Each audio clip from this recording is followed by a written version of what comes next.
La question de la gestion des écrans cristallise les tensions au sein des familles. D'après une étude d'Ipsos, cette gestion des écrans est devenue aujourd'hui la première préoccupation des parents. Et c'est probablement une des raisons pour lesquelles la série Adolescence a eu autant de succès. Cette série dramatique a su mettre en avant les fractures invisibles qui se creusent au sein des familles face aux usages numériques, et elle propose une immersion puissante dans un univers où les adultes sont souvent dépassés et où souvent les jeunes ont l'impression d'être seuls face partiellement à la violence en ligne. Alors pour ceux et celles qui n'ont pas vu la série, pas de panique. L'histoire est claire dès les débuts. Dès les premières minutes, on suit Jenny Miller, 13 ans, arrêtée pour le meurtre de sa camarade Kenzie. Et la série explore les réactions de sa famille, des vampires, d'une psychologue. Et par là, explore l'impact des réseaux sociaux, du harcèlement anonyme, du masculinisme sur les jeunes garçons. Sans plus attendre, découvrons ensemble le premier extrait. So, you're right? This is about a guy in the closet for Why he's having trouble understanding what's going on. And Adam explains the emojis that were sent back and forth before the murder of Katy, to Jamie Katy. So, Mrs. Milovidov, I'm just going to turn to you now to comment on this first key. And I wanted to ask you about this disconnect between parents and children. On the one side, we see youth trying to avoid being on the same social media than their parents, right? But on the other side, how can then parents be informed about the digital life of their children?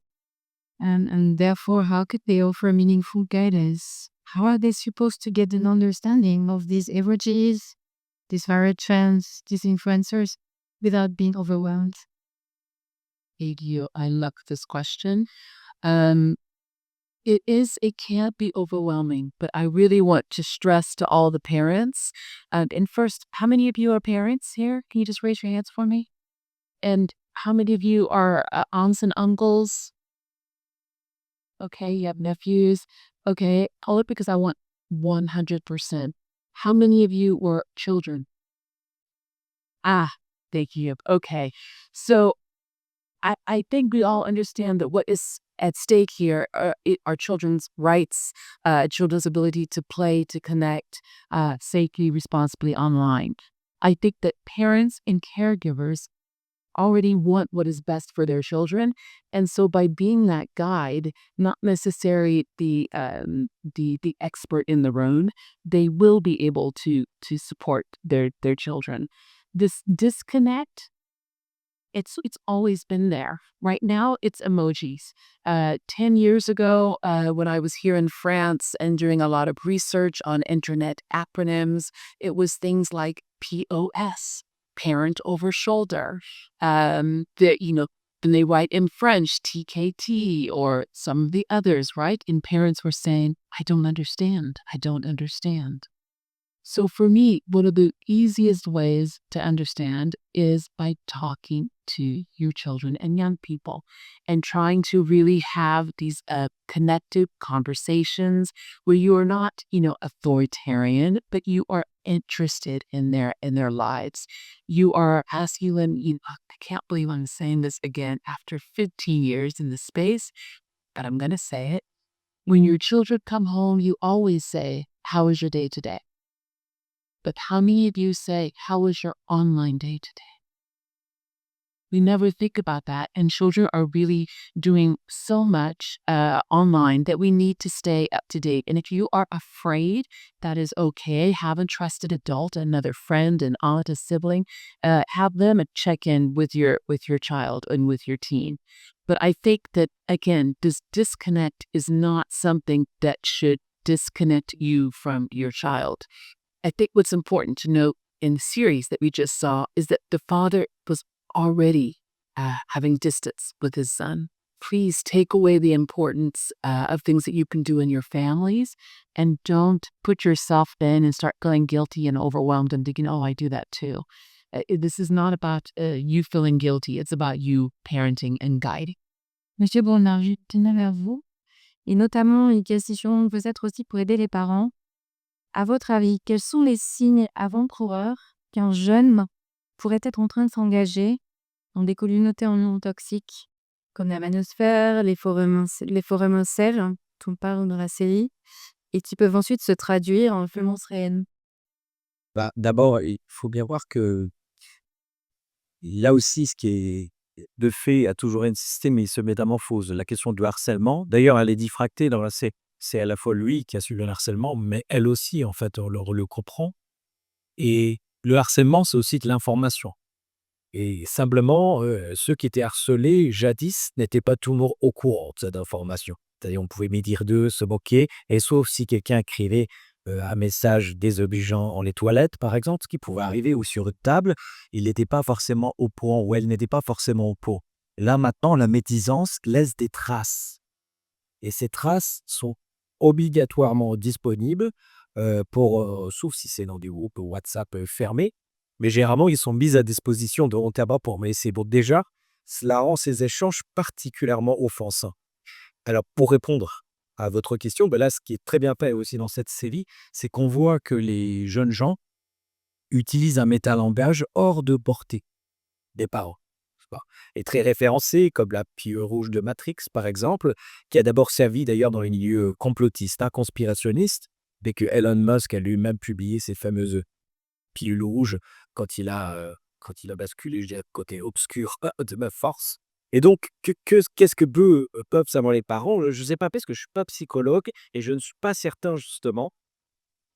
Nos enfants peuvent être, malheureusement, assez maîtres dans l'art de la dissimulation. Ou être relativement peu tonique, peu loquace, et ils vont dissimuler et pas dans un langage crypté auquel nous n'acceptons pas en réalité. Alors ça aussi, ça a toujours été un peu vrai. Les jeunes gens, les adolescents ont toujours utilisé ou des argots, etc., pour contourner, pour dissimuler. Mais là, on arrive à un niveau symbolique. C'est particulièrement peut-être puisque nous-mêmes utilisons ces émoticônes. Mais l'exemple du cœur est très bon, si vous voulez, parce que moi, je ne savais pas qu'il y a cœur blanc, cœur, donc je ne sais pas quel genre de message j'ai pu envoyer et dans ma vie, très maladroit, mais parce que nous ne connaissons pas la signification, la plurisignification de ces symptômes. Donc j'avoue ne pas savoir très bien sur quoi alerter, si ce n'est que ce que tout parent peut éventuellement se ressentir, une angoisse, et cetera. Mais ce que montrent aussi ces éléments, et dont nous n'avons un peu conscience, mais que la science montre, c'est l'existence d'un gender gap ideology. Et ça, c'est un fait statistique tout à fait majeur. On l'avait jamais mesuré, c'est-à-dire qu'il y a un divorce aujourd'hui chez les plus jeunes, entre les garçons et les filles, hein. Il y a une guerre idéologique qui se fait. Les filles sont plutôt plus progressistes et les garçons plus conservateurs. C'est statistique, hein. Il y a des contre-exemples partout. Et le pays la fracture est la plus forte, c'est la Corée du Sud. Et c'est dans ce pays aussi qu'on fait, entre parenthèses, moins d'enfants, le 0,7. Donc, je ne sais pas si ceci entraîne cela, mais ça devrait te faire réfléchir. Merci beaucoup, Monsieur Brunner. Je vais tourner vers vous maintenant, Madame Vidov. So, as a digital parenting coach, you've spoken to so many parents about screens and digital technologies. Is this something that you've observed over the last years, that parents are more lost, as highlighted in this series? I don't know if they're more lost. I think, yes, I think it's feeling the shift.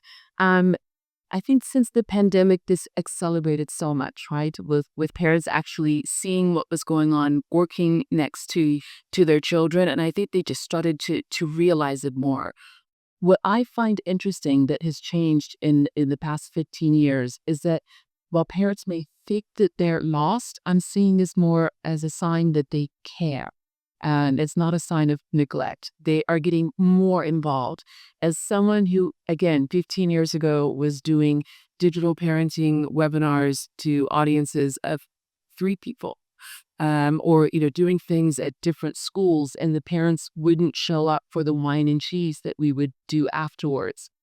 As someone who was consulting for e-France with Justine Atlan and her team, creating the resources to help, with Tradallaire also having resources. There are so many things available, and parents were not picking them up. So that is the difference with this past 15 years. I remember even working with Serge Tisserand years ago, who did 36912, And even if you don't like those strict numbers, the science behind it was real. And yet now here we are, 15 years later, finally talking about these things. And so for that, I'm really thrilled that we have things like Jonathan Haidt in this movie, which are creating a lot of fear and a lot of anxiety. But I really want to reassure parents. That's why I'm so happy to be working with UNESCO and CLIMI, and Canopy, because the idea that now we can actually get to them so they can feel less lost, they can feel more found, and they can realize what they've known all along is that they can do this. They can parent in the digital age. It's just a matter of not freaking out when you see films like this. Again, calming down, having those conversations, finding the resources, sharing the resources, and realizing once again, this is not so different from what our parents had to deal with when we were watching too much MTV and they were dealing with VCRs and they didn't know how to program, and we would go in and show them quickly. I mean, all of these things, it's just a little bit different. And yes, I'm not trying to downplay the seriousness of internet because of course internet is 24/7. That is the biggest problem. But those same issues are there. And so how did our great-grandparents bridge the gap with their parents? How did their parents, etc.? This is where we have to rely upon each other. Monsieur Brunner, quelques réactions aussi par rapport à cet épisode et puis peut-être comment aider les parents dans cette aventure, Tévérit? Oui, mais d'abord, je suis d'accord avec ce qui a été dit précédemment. La science a beau avancer sur ces questions, mais elle est quelquefois mal interprétée. Je voudrais dire le Rabelais ici, il y a par exemple en France un rapport de l'INSERM assez touffu sur ce point, mais qui a été traduit médiatiquement de façon un peu confuse, je trouve, et qui implique un effet négatif mécanique du temps d'écran sur, par exemple, le développement mental des enfants. Ça, c'est pas du tout attesté de cette façon-là. Et c'est peut-être une bonne nouvelle d'ailleurs, en l'occurrence, si cet effet était mécanique de cet ordre-là, on ne pourrait pas y faire grand-chose. En réalité, les effets négatifs qu'on prête aux écrans dans ce domaine, développement du langage, etc., disparaissent. En fait, dès lors qu'on voit qu'il y a des cultures chez les parents d'accompagnement de la pratique de l'écran. C'est-à-dire tout simplement des conversations avec votre enfant, comme vous disiez si bien tout à l'heure. Qu'est-ce que tu as fait de ta journée? Oui, et qu'est-ce que tu as fait de ta journée en ligne? Parlons de la vidéo que tu as regardée, ça m'intéresse. Voilà le conseil, à mon avis, qu'on peut donner aux parents. Et puis, il y a un autre point que encore plus personnel, c'est qu'il ne faut pas oublier que nos enfants ont aussi une pression, sans que nous en rendions toujours compte, extrêmement forte par leurs attentes. Nous leur consacrons de plus en plus de temps. Il y a des études là-dessus qui montrent que l'augmentation du temps consacré aux enfants a beau progresser, c'est plutôt un bien, mais c'est souvent une attente. On le voit derrière le père, l'emmène football et il est un peu déçu que son fils ne s'impose pas, etc., etc. Et bon, il faut que les enfants se soient challengés de certaines façons, mais attention à ne pas insinuer aussi en eux, par nos attentes, par leur volonté qu'ils soient parfaits et leur réussite, des attentes qu'ils ne pourront pas, en fait, comment dirais-je, accomplir en quelque sorte. Ça peut se retourner. Il y a par exemple un phénomène qui s'est produit dans les années 80-90 au Japon, le phénomène dit des hikikomori. Les hikikomori sont des jeunes gens, souvent les garçons, d'ailleurs en l'occurrence c'est genre les garçons, qui un jour rentrent chez eux, c'est les adolescents, rentrent dans leur chambre et n'en sortent plus jamais. Ils ne veulent plus sortir de leur chambre et ça peut durer des décennies dans le pire des cas. Tout simplement parce que l'incertitude leur paraît si forte. On est donc au Japon avec une attente scolaire très forte et en même temps une crise économique qui se développe relativement inédite, de sorte que certains baissent les bras et contournent le réel. C'est un peu aussi ce qu'on voit avec ce jeune homme qui manifestement a eu des problèmes dans un attentes sportif, etc., et qui s'enferme pendant des heures et des heures devant son écran. Eh bien, merci à vous, Monsieur Brunner. Merci, Madame Millowidov. Je vous demande de les applaudir.